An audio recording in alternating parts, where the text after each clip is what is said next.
शलोम दोस्तों, welcome to my channel. आज हम बात करने वाले समरिटन्स के बारे में। यीशु मसीह ने समरिटन्स को क्यों क्रिटिसाइज नहीं किया, हमेशा उनके बारे में अच्छा बताया। और खुद यीशु मसीह सामरी स्त्री को मिलने के लिए गया था। तो आज इससे हम क्या सीखते हैं और हमें क्या सीख मिलती है। पहले हम ये जानेंगे कि यहूदी और समारिटन्स के बीच में क्या मतभेद थे और कैसे वो मतभेद चालू हुए, वो आपको जानना पहले ज़रूरी है। उसके बाद मैं आपको बताता हूँ कि यीशु मसीह ने समारिटन्स को क्यों क्रिटिसाइज़ नहीं किया। और जैसे यीशु मसीह ने फरीसीस को, सदुकी को जैसे उन्होंने बोला था, क्रिटिसाइज़ किया था, वैसा समारिटन्स को क्यों नहीं किया। यीशु मसीह के समय में यहूदियों और समारिटन्स के बीच गहरा मतभेद था। इतना गहरा कि यहूदी लोग समारिटन से बात करने से भी परहेज करते थे, उनके साथ खाना पीना अवॉइड करते थे और उनको इम्प्योर या हेरेटिक मानते थे।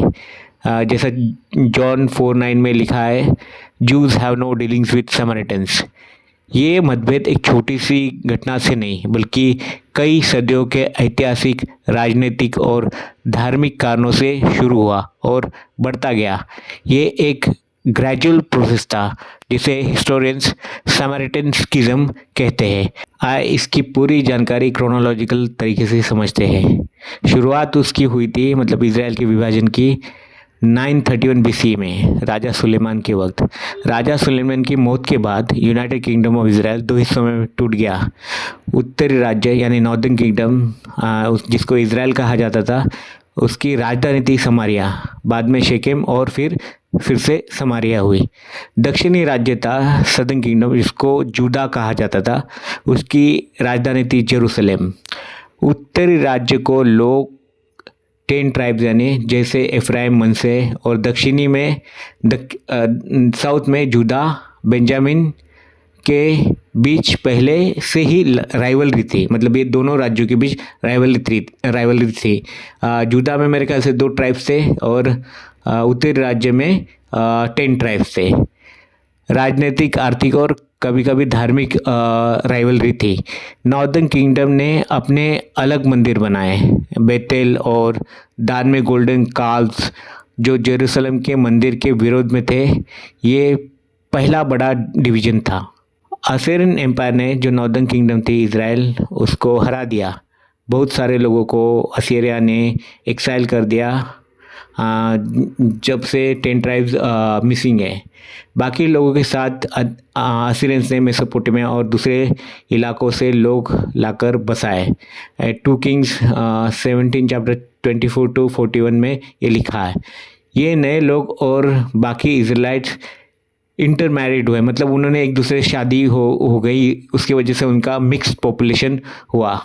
यहूदी ट्रेडिशन 2 किंग्स 17 के अनुसार ये लोग याहवे की आराधना करते थे, लेकिन साथ ही पेगन गॉड्स की भी आराधना करते थे। लायन अटैक्स होने पर उन्होंने एक इजराइलाइट प्रीस्ट बुलाया जो उन्हें याहवे की आराधना, उपासना करना सिखाता था। यहूदियों का नज़रिया समारिटन्स को हाफ जूस या मोंग्रेल रेस ऐसा मानती है। ब्लड इम्प्योर और रिलीजन करप्ट इनका मानती है। यहूदियों का इसी वजह से उनके तरफ ये नज़रिया है। समारिटन्स का नज़रिया अलग था। वो खुद को प्योर इजराइलाइट मानते थे, जोसेफ का वंशज खुद को मानते थे और आज भी मानते, और कहते थे कि बहुत से लोग वही रहे थे, सिर्फ एलाइट एक्साइल हुए। 6th सेंचुरी BC में सदर्न किंगडम जूडा भी बेबीलोन में एक्साइल हो गया, लेकिन 70 साल बाद साइरस ने रिटर्न अलाउ किया। जब यहूदी लोग वापस आए और जेरूसलम टेम्पल रिबिल्ड करने लगे, एजरा, नेहमिया में लिखा है, समारिटन्स ने मदद ऑफर की। यहूदियों ने रिजेक्ट कर दिया, लेकिन उनको पसंद नहीं आया, उन्हें इम्प्योर माना। एजरा 4 में लिखा, समारिटन्स ने पर्शियन किंग्स को पिटीशन करके रिबिल्ड रोकने की कोशिश की। ये पॉलिटिकल ऑपोजिशन बढ़ा इसके साथ। ये रिजेक्शन ने गहरा गुस्सा पैदा किया। इस वजह से बहुत ही दोनों में गहरा गुस्सा पैदा हो गया।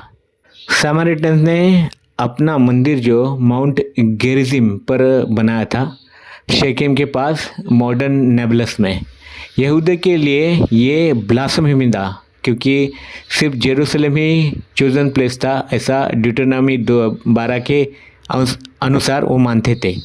समारिटन्स का क्लेम माउंट गेरिजिम ही असली जगह है, क्योंकि वहाँ ब्लेसिंग दी गई थी। ड्यूटोनॉमी 11 का 29 और 27 का 12 देखेंगे तो गेरिजिम ब्लेसिंग एबल कर्स उसमें लिखा है। उनके पेंटेटिक वर्जन में कुछ वर्सेस गेरिजिम को चोजन प्लेस बता दे मतलब उनका जो पेंटेटिक है, जो पहली 5 किताबें, उसमें थोड़ा अलग डिफरेंस है। मतलब यहूदी का तोरा और उनके तोरा में फ़र्क है। समारिटन सिर्फ तोरा को एक्सेप्ट करते हैं, प्रॉफिट्स और राइटिंग्स को नहीं, जैसे जूस करते थे। ये मंदिर 128 BC में हसमोनिन किंग जॉन हिरकैनस, सॉरी मैं प्रोनाउंसिएशन अगर गलत कर रहा हूँ, ने डिस्ट्रॉय कर दिया। ये बहुत बड़ा ब्लो था। और 2nd सेंचुरी BC से 1st सेंचुरी C तक बहुत ही मतभेद, मतलब कॉन्फ्लिक्ट और भी बढ़ा। मैकेबियन रिवॉल्ट में समारिटन्स ने ग्रीक्स सेलुसिड्स, सॉरी प्रोनाउंसिएशन गलत कर रहा हूँ तो, के साथ कोऑपरेट किया, जबकि ज्यूज ने रिवॉल्ट किया और उससे और हेट्रेड बढ़ गया। समारिटन्स ने रिवेंज लिया, जेरूसलम टेम्पल में ह्यूमन बोन्स डाल दिए उन्होंने, और हसमोनियन ने समारिया को कॉन्कर किया, शेकेम डिस्ट्रॉय किया। जीसस के टाइम तक 1st सेंचुरी C ये हेट्रेड पीक पर था।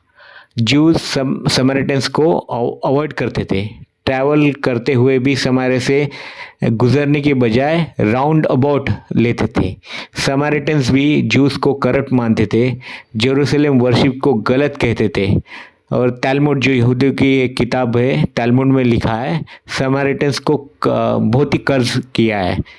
आपको यहूदियों के बीच में और समारिटन्स के बीच में क्या डिफरेंसेस थे, मैं आपको एक समरी में बताता हूँ।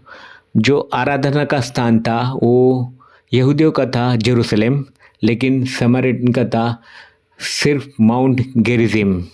और होली स्क्रिप्चर में यहूदी पूरा तनाक, तोरा, प्रॉफिट्स और राइटिंग्स को मानते थे, लेकिन समारिटन्स सिर्फ तोरा को मानते थे और उनका थोड़ा अलग वर्जन था। प्रीस्टहुड, जो यहूदी का प्रीस्टहुड था वो एरोनिक प्रीस्ट, जो जेरूसलम लिनेज से आते हैं, और समारिटन्स अपने लिवाइट प्रीस्ट को ही गेरिजिम लिनेज मानते हैं। एथनिक आइडेंटिटी, वो जो यहूदी है वो खुद को प्योर जूडा इज़राइल रेमिनेंट मानते, और जो समारिटन्स है pure remnant of northern tribe Israel मानते हैं। मसीहा बिलीव, मतलब यहूदियों का क्या मसीहा के बारे में क्या बिलीव है, मसीहा आएगा, फ्यूचर में आएगा। और समारिटन्स ताहेब, रिस्टोरर आएगा, ऐसा मानते हैं। अभी ताहेब कौन है मुझे भी मालूम नहीं, लेकिन इसके बारे में लिखा है। यहूदी लोग रेजरेक्शन में बिलीव करते थे, आफ्टर लाइफ में बिलीव करते थे, खासकर फरीसी लोग। और जो समारिटन्स थे सदुकियों की तरह इसे नहीं मानते थे, मतलब वो रेजरेक्शन में बिलीव नहीं करते थे। ये जो डिफरेंसेस थे यहूदियों के बीच में और समारिटन के बीच में, साफ दिखाई देता है कि समारिटन्स गलत थे बहुत सारी बातों, अगर हम थियोलॉजिकली देखें। लेकिन जीसस ने फरीसी और सदुकी लोगों को भी गलत ठहराया था, ये याद रखना, इतने उनमें डिफरेंसेस थे। ये मतभेद एक दिन में नहीं शुरू हुआ, ये सेंचुरीज का प्रोसेस था। पॉलिटिकल डिवीज़न, फॉरेन कॉन्क्वेस्ट और एक अलग लोगों से शादी करना, मिक्स होना, रिलीजियस डाइवर्जेंस, गेरिज्म और versus Jerusalem, mutual rejection, violence, deep hatred को उसने पैदा किया। जीसस ने इस हेट्रेड को चैलेंज किया। गुड समरिटन्स पैराबल, समरिटन वुमन से बात एक्सेट्रा में दिखाया कि ट्रू नेबर कोई भी हो सकता है और गॉड का प्यार बाउंड्रीज से परे है। आज भी समरिटन्स की संख्या बहुत कम है, कम से कम 800,000 लोग होंगे इज़राइल में, लेकिन वो माउंट गेरिज़िम पर पासओवर मनाते हैं और अपने आप को ट्रू इज़राइलाइट मानते हैं। ये इतिहास दिखाता है कि धार्मिक और एथनिक आइडेंटिटी कितने गहरे जख्म खोद सकती है। आज भी सामरी और यहूदियों के बीच में मतभेद है, लेकिन नफ़रत नहीं है। खासकर जो सामरी लोग हैं खुद को अलग धर्म मानते, सामरी धर्म अलग मानते और यहूदी को अलग धर्म अभी मानते। उनका तोरा अलग है। उनकी जो शमा इज़राइल प्रेयर भी यहूदी लोगों की शमा इज़राइल प्रेयर से अलग है। और जो जितने भी सामरी लोग हैं 1800 में, सिर्फ एक ही लड़के ने पूरे कम्युनिटी के परमिशन से यूक्रेनियन लड़की के साथ शादी की है। सिर्फ एक ही लड़के ने ऐसा मुझे एक डॉक्यूमेंट्री में दिखा था। यीशु मसीह ने समरिटन्स को कभी ओपनली क्रिटिसाइज नहीं किया, बल्कि उनके साथ बहुत प्यार और सम्मान से व्यवहार किया। बाइबल में ये बात बहुत साफ दिखती है। उस समय यहूदी लोग समरिटन्स को बहुत नीचे समझते थे, मतलब नीचा देखते थे। उन्हें मिक्स्ड ब्लड, क्योंकि उन्होंने अलग धर्म की लड़की के साथ शादी की थी, और गलत तरीके से गॉड की आराधना करने वाले और दुश्मन मानते थे। फिर भी यीशु ने उनके खिलाफ कोई हार्श क्रिटिसिज्म या कंडेमनेशन नहीं की। कुछ मुख्य उदाहरण बाइबल से देता हूँ। जॉन 4 में समरिट वुमन जो कुएं के पास यीशु मसीह मिली थी, यीशु ने उससे बात की, पानी मांगा, उसके पर्सनल लाइफ के बारे में सच बताया बिना उसकी निंदा किए, और उसको बताया कि वो मसीहा है। उसने कहा, you worship what you do not know, we worship what we know, for salvation is from the Jews. John 4:22 में लिखा। ये एक फैक्चुअल स्टेटमेंट था, क्रिटिसिज्म नहीं। उसने उनकी वर्शिप को गलत नहीं कहा, बल्कि उन्हें सही रास्ता दिखाया। इसके बाद बहुत सारे समरिटन्स ने उस पर विश्वास किया। अगर हम सामरी आदमी का दृष्टांत में देखें, जो लूक के 10 अध्याय 25 से 37 तक लिखा है, यीशु ने एक समरिटन को हीरो बनाया। उसने दिखाया कि वही व्यक्ति जो यहूदी के नज़र में बहुत ही मतलब तुच्छ था और उसको डिस्पाइज करते थे, असली पड़ोसी और दयालु था। जबकि प्रीस्ट और लिवाइट जो यहूदी और रिलीजियस लोग थे गुजर गए। ये स्टोरी यहूदियों के जो प्रिजुडाइज को चैलेंज करती है, समरिटन्स को क्रिटिसाइज नहीं। मतलब यीशु मसीह भले ही सामरी लोग थियोलॉजिकली गलत थे और यहूदी उनको पूरी तरीके से गलत मानते थे, फिर भी उनमें से भी एक अच्छा व्यक्ति हो सकता है जो परमेश्वर के अनुसार वचन पे चलने वाला और अच्छा पड़ोसी हो सकता है। ऐसा मतलब यीशु मसीह यहूदी लोगों को बताना चाहता था। इसलिए ये जो पैराबल है, जो एक्चुअली काल्पनिक कहानी, उसमें उसने एक कैरेक्टर डाला अच्छा, जो एक सामरी था। अगर आप लूक का 17 अध्याय पढ़ोगे तो 11 से 19 तक पढ़ना। 10 लेप्रेसी वाले थे, जिसमें से एक सामरिटन था। सिर्फ उसी ने वापस आकर शुक्रिया अदा किया। यीशु ने उसकी तारीफ की, your faith has made you well, ऐसा कहा था। मतलब तेरे विश्वास ने तुझे चंगा किया है, ऐसा यीशु मसीह ने उस सामरिटन को कहा था। यीशु ने फरीसी, सदुकी, स्क्राइब्स और अपने ही लोगों यहूदियों को कई बार क्रिटिसाइज़ किया, उनकी हिपोक्रेसी, लीगलिज्म और दिल की सख्ती के लिए। लेकिन समरिटन्स के साथ ऐसा नहीं किया, ये याद रखना। अभी आपको बताता हूँ कि पॉसिबल वजह क्या थी कि यीशु मसीह ने उनको क्रिटिसाइज़ नहीं किया। यीशु मसीह का जो मिशन था वो इंक्लूसिव था। वो लोगों को जज करने नहीं आया, बल्कि बचाने आया था। जॉन 3:16 और 17 पढ़ेंगे तो आपको पता चलेगा। समरिटन्स ऑलरेडी यहूदियों से ऑप्रेस थे, उनको यहूदियों ने बहुत सताया था, तो उनके ऊपर और ज़ोर से अटैक करना उनकी तरफ से और दूर कर देता। मतलब इस वजह से वो और दूर हो जाते दोनों। यीशु मसीह यहूदियों के प्रेजुडिस को चैलेंज करना चाहता था। समराइटन्स को क्रिटिस करने के बजाय उन्हें पॉजिटिव एग्जाम्पल बनाकर, जैसे गुड समराइटन, ग्रेटफुल लेपर, यीशु ने यहूदियों के हेट्रेड और सुपीरियरिटी कॉम्प्लेक्स को एक्सपोज किया।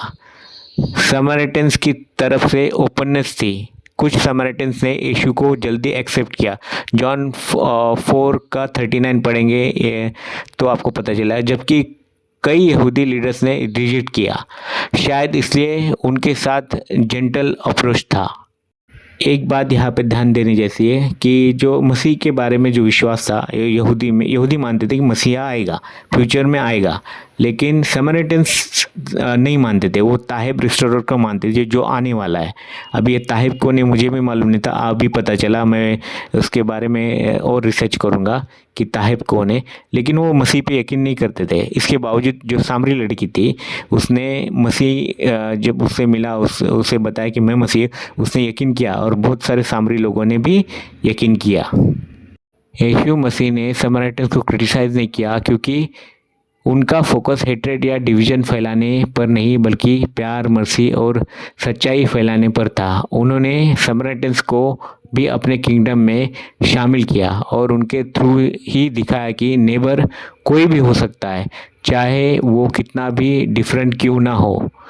यह यीशु के कोर मैसेज को हाईलाइट करता है, love your neighbour as your self, बिना किसी ग्रुप को एक्सक्लूड किए। दोस्तों, जहाँ पर मैं रहता हूँ वहाँ पे 3-4 मसीह लोग रहते हैं, लेकिन वो अलग अलग चर्च के हैं। पिछले 25 साल में इन 3-4 मसीह लोगों ने कभी मुझसे बात भी नहीं की और वो एक दूसरे से भी बात नहीं करते। तो आपको पता चला ना, थियोलॉजिकल डिफरेंसेस की वजह से कितने लोग दूर चले जाते हैं। लेकिन यीशु मसीह ने ऐसा नहीं किया।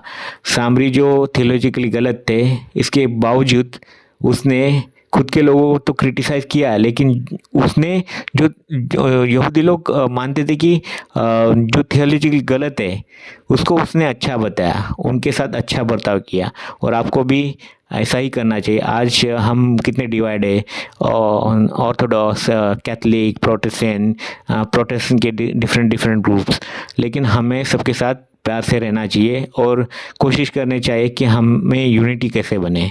तो इसीलिए मैंने ये सामरी लोगों का उदाहरण, और जो उनमें यहूदी लोगों में और सामरी लोगों में मतभेद था, इसके बावजूद यीशु मसीह ने कैसे हमें सिखाया कि यूनिटी रखनी चाहिए और हमें भी हमारे प्रभु यीशु मसीह की तरह करना चाहिए। मैं उम्मीद रखता हूँ कि ये मैसेज जो आपको मैंने आज दिया आपको अच्छा लगेगा। मैं आपको अगले वीडियो में मिलता हूँ। Like, share, subscribe. जय मसीह की। बाय।